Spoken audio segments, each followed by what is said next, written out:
রাজধানী আগরতলা শহরের ধলেশ্বরের অঙ্গ সঞ্চালনী ক্লাবের উদ্যোগে রবিবার ক্লাব প্রাঙ্গণে এক রক্তদান শিবির ও স্বাস্থ্য শিবির অনুষ্ঠিত হয়। শিবিরের আনুষ্ঠানিক উদ্বোধন করেন মেয়র দীপক মজুমদার।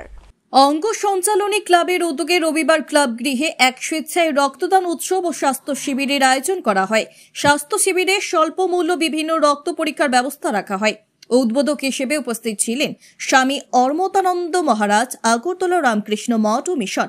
প্রধান অতিথি হিসেবে উপস্থিত ছিলেন মেয়র দীপক মজুমদার। তাছাড়া উপস্থিত ছিলেন কর্পোরেটর মণিমুক্তা ভট্টাচার্য। তাছাড়া উপস্থিত ছিলেন ক্লাব সভাপতি সেন্টুলাল দেব, সম্পাদক উত্তম কুমার সাহা সহ অন্যান্যরা।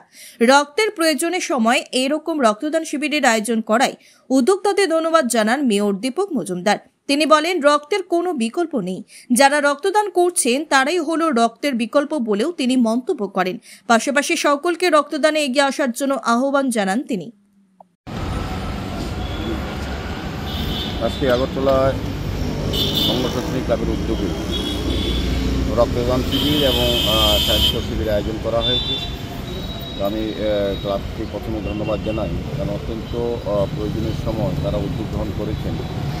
আমাদের রাজ্যের মাননীয় মুখ্যমন্ত্রী হচ্ছে ডক্টর মানিক সাহা মহোদয় রাজ্যবাসীর কাছে বিভিন্ন সামাজিক সংস্থা, ক্লাব, প্রতিষ্ঠান, ব্যক্তি, রাজনৈতিক দলের কাছে আহ্বান রেখেছিলেন যে নির্বাচনের পরে আমরা লক্ষ্য করছি যে আমাদের বিশেষ করে রাজ্যের যে সরকার অনুমোদিত 12টি ব্লাড ব্যাঙ্ক এবং 2টি বেসরকারি অনুমোদিত প্রতি ব্লাড ব্যাঙ্কে যে রক্তের স্বল্পতা দেখা দিয়েছিল এবং রক্তের ভারসাম্য রক্ষা করার ক্ষেত্রে আমি বলবো যে যোগান এবং চাহিদা নদীতে ভারসাম্য রক্ষা করে সেই জন্য বিভিন্ন অঙ্গ সঞ্চালনী ক্লাব বিভিন্ন সামাজিক, সাংস্কৃতিক এবং ক্রীড়ার সঙ্গে যুক্ত আছে।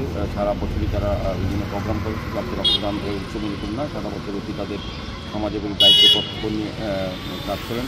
আজকে যারা এখানে আমাদের মধ্যে উপস্থিত আছেন, আমাদের ক্লাবের সভাপতি আছেন এবং আমাদের মেম্বার তথা এই রিজিওনালের যিনি চেয়ারম্যান